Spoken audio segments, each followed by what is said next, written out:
yesterday afternoon, the Astros made a trade at about 2 o'clock or so. They got left-handed reliever Caleb Ferguson from the New York Yankees. They traded, who was it? Kelly Austin and $750,000 in international bonus money. Ferguson has a 5.13 ERA, a 1.32 walks, hits per innings pitched in 33 innings this year with New York. Struck out 41, walked 15, a 3.43 ERA last year for the Los Angeles Dodgers. So he's played for both enemies of the Houston Astros, the number 1 and the number 2. Take your pick, the order. So that's the guy that they added in addition to Yusei Kikuchi. Here is Astros general manager Dana Brown after yesterday's game concluded, saying that he believes the Astros did what they needed to at the deadline. I think that the way we've been playing since June 1st, we've been getting after it, and the guys have showed the grit that they needed to show, and so we wanted to make sure that we would get some reinforcements, and I think that we really added some reinforcements, and I think this team is ready to go. I think JV, if he gets back sooner rather than later, that's going to be another shot in the arm, and so would Garcia. And so I think our deadline is very strong. We feel very confident that we stabilized the rotation. We added to the back half of the pen where we had rode those guys real hard early in the season. And so we feel very confident that we did what we needed to do at this deadline. He didn't quite say Verlander, Garcia are trade deadline acquisitions. Came close to it there. It's coming. Do you feel like they did enough, Joe? No, I don't. I think you mentioned the bats a moment ago. Yeah, you can kind of sell me on Kikuchi. The more I've thought about it, that maybe they can fix him a little bit. There's more of a sample size of him having stretches in his career where he's a really good pitcher. So you can sell me on that.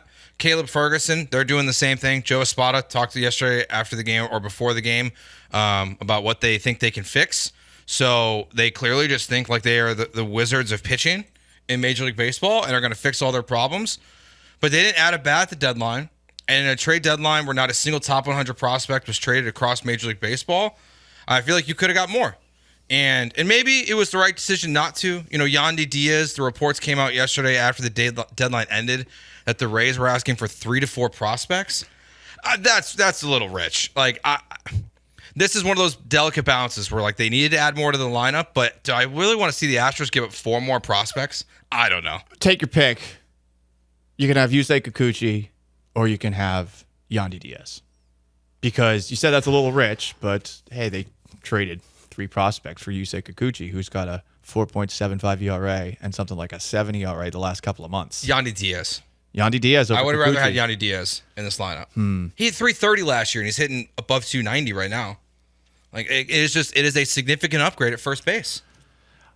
I'm assuming the Astros are looking at themselves in the mirror, and much like they are betting on Verlander and Luis Garcia to come back, and signs are promising on that front. More on that in a moment. I think they're betting that Kyle Tucker's going to be back sooner rather than later, and that's going to fix a lot of their lineup issues. But hey, it's 3 losses in a row. It's the offense that's not getting anything done. I'm curious as to how close they came to getting Yandy Diaz. We saw a couple of tweets. I think John Heyman was saying, hey, that's like the number 1 guy on the Astros list. And there was a moment yesterday. I don't know what this is, and maybe I'm reading too much into it, but I saw on Astros Reddit, it was posted that Bryce Matthews was not starting for Corpus Christi last night. I don't know if that's related to him about to be called up to AAA or something like that, whatever the case. All I know is that he was scratched from the lineup, and maybe there was a thought in the back of the Astros mind, do we want to give up Bryce Matthews too?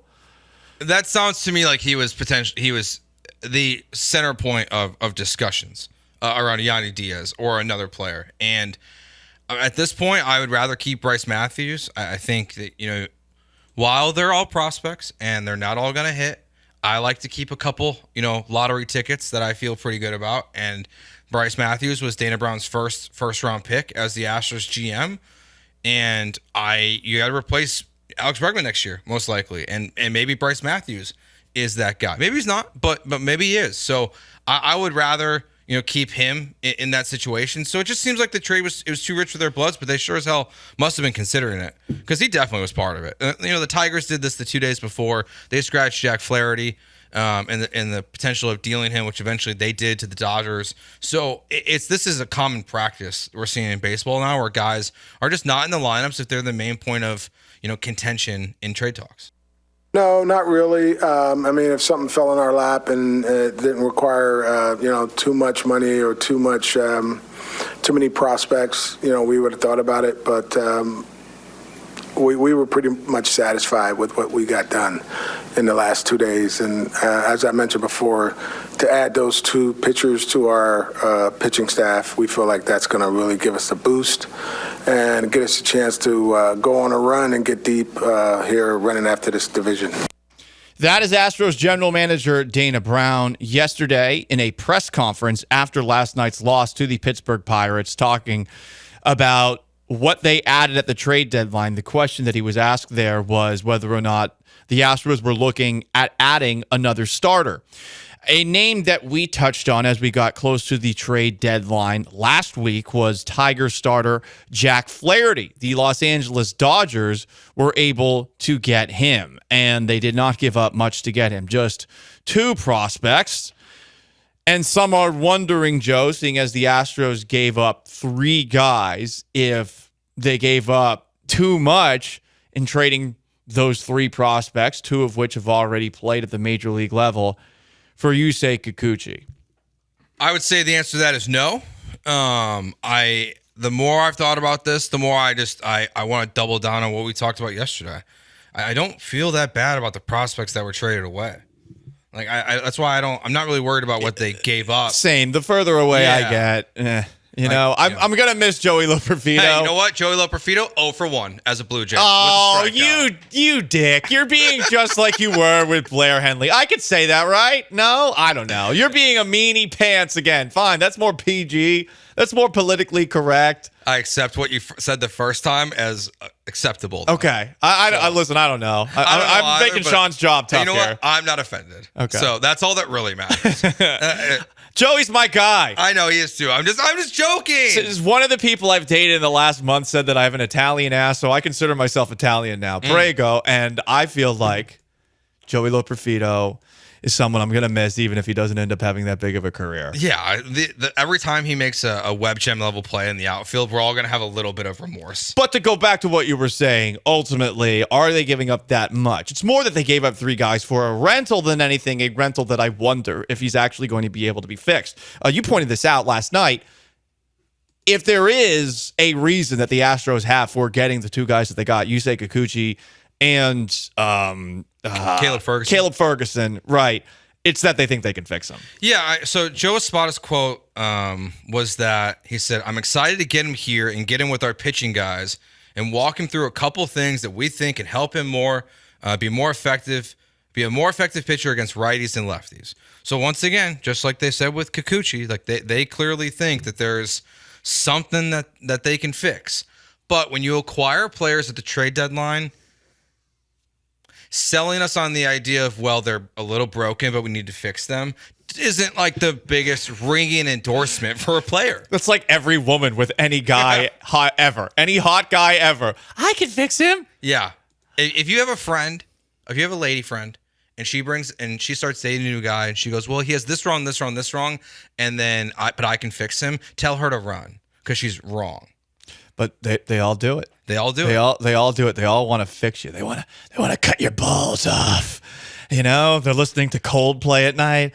Lights will guide, and I will try to fix you. They're listening to that every single night, thinking about that man, that hot piece of ass that they're looking at and saying, hey, I can change him even though he keeps on robbing banks. That's what Bonnie was thinking about Clyde. Next thing she knew, she became a bank robber. And just to be clear, I'm not saying this. I'm just reading a text message from the 346 that he's now 0 for 2 with 2 strikeouts. Oh, come on. What? That texter. What the hell, man? Yeah, texter. Come on. I didn't have to read that, but come on, Texter. You did read that. So to bring it back, the Astros could have gone after Jack Flaherty. They traded for Yusei Kikuchi instead. I think of note, Tigers president of baseball operations, Scott Harris, seemed to be under fire for not getting that much for Jack Flaherty. He rejected the premise that he received a lesser return than Toronto did for Yusei Kikuchi. But many, seeing as the Dodgers package for Flaherty was less than what the Astros gave up, invites wonders, as Chandler Rome writes, it would have behooved Dana Brown to wait until closer to the deadline in the hopes that prices would drop and the return would lessen. Really, though, they wanted Yusei Kikuchi bad. So they paid a little bit more for somebody that they wanted. Yeah, and what we learned after the fact with Jack Flaherty, makes me very happy the Houston Astros did not make this trade. That the Yankees were at least one team that had an offer on the table to acquire Jack Flaherty from the Tigers, and they pulled out of the deal because of what his medicals are saying. I don't need the Astros to acquire another starting pitcher that's just going to get hurt. You know? Like it's not really. It's not what the team needs right now. Yeah, that would be the worst possible scenario is if they trade for a guy and he gets hurt right away. Oh, my back! Oh! Like, that's the last thing I want is another Odorizzi situation where a guy's getting stretchered off the field. Yeah. Although this seems like it would be a serious injury if it's a back injury. But this would be it would be less than ideal. So that when I saw that, it did not that it made me feel better about the Kikuchi trade from the Astros perspective, but it's like, okay, I'm glad they didn't get Flaherty. You know, the Tigers didn't trade Scoopel. The White Sox didn't trade Crochet because he butchered his own trade market. And that's part of the reason, too, why I think the Astros paid these prices is because since there wasn't that big name guy to set the bar about what, prospects needed to be traded for someone like Garrett Crochet, I think it seems like a lot of people were freelancing. Now, Chandler's right. If Dana Brown would have held on a little bit longer, maybe they get him for less. Or maybe they don't get him at all. But that might not have been the end of the world either.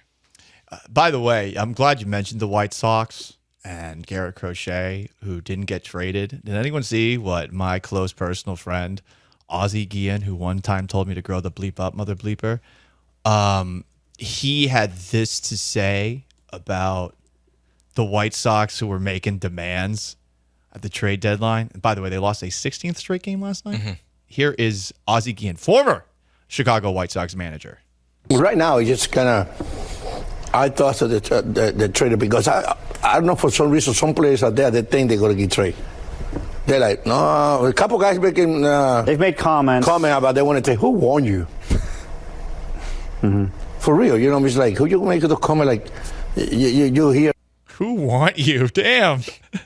That's harsh, man. He's the best. I love him. He is. By the way, last night, their play-by-play guy got eviscerated again on social media. Oh, yeah. Everyone seems to not like him. Because as one of their other young stud pitchers was throwing an absolute gem after he left the game, John Schriffen, or whatever his name is, he said, quote, "This is a time when you really need Martin Maldonado." But he's right. He's right. How dare they question him? They don't understand Maldonado's power. Yeah, Astros fans just nodded along to that. They're like, "Yep, sounds right." Sounds right. We're okay with him. He could be a B team sub in for Todd Callis, when Todd goes on vacation. or he'll be a sub for Kevin Eschenfelder if like Kevin Eschenfelder and Todd are off. He's like the D team. Yeah, Third stringer, practice squad. But Yeah. if he likes Martin Maldonado, that's the first step. I guess. It'd be so funny to hear like TK do that right now. Just like something's going wrong. He goes, "So we really miss Martin Maldonado." It would I not, know. Oh my God. not go over well. That'd go super viral on Astros Twitter. But yeah, so I'm fine they didn't get Flaherty.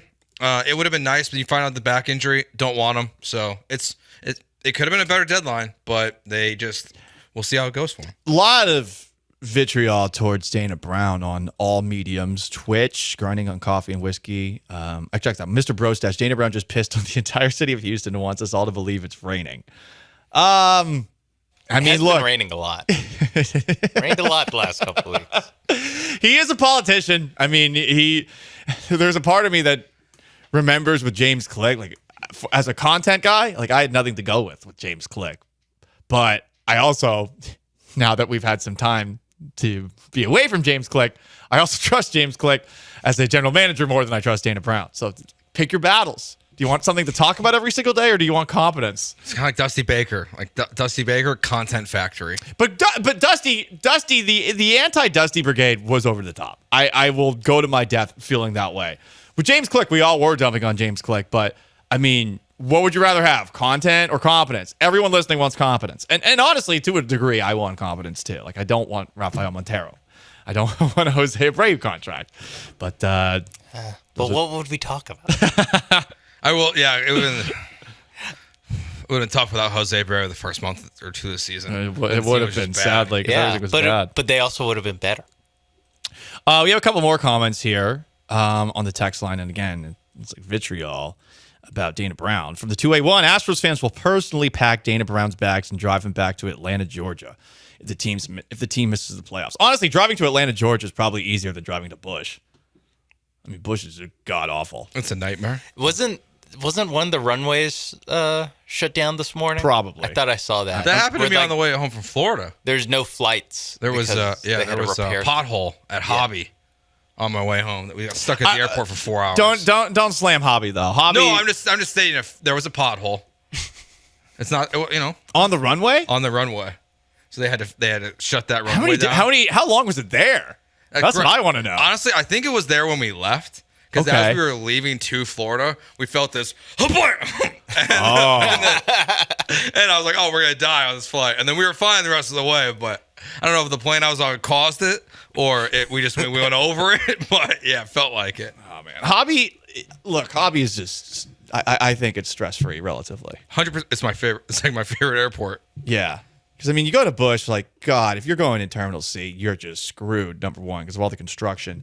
And Terminal A just happens to have the absolute worst TSA people. No offense if anyone's in TSA listening right now, because I've had, like, multiple bad experiences with those TSA people.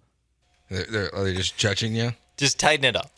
No, I mean, like, one time I walked forward a step too far, and the TSA agent, like, got mad at me. And then told me to go back behind the line, and I stood there, and I ended up missing a flight because of this. I was late, so part of it was on me, but the guy just stood there and waited for 5 minutes until his shift was over before he let anyone up after I literally just took a step over the line. And then another... That's savage. And this is before I had TSA pre-check. One time I took my, like, nice shoes off, and I put them in a bin, and a lady took them out of the bin and just threw them into the into the conveyor belt. I was like, yo, like, I'm not that rich. Those are like $200. What the hell, dude? So there you go. That's Terminal A, everybody. No one cares about Paul's airport stories. It is Galan and George, ESPN 97.5 and 92.5. 713-780-3776 to call, to text. You can talk about what the Astros did and didn't do at the trade deadline all show long, and maybe bitch and moan about the offense, which hasn't been good.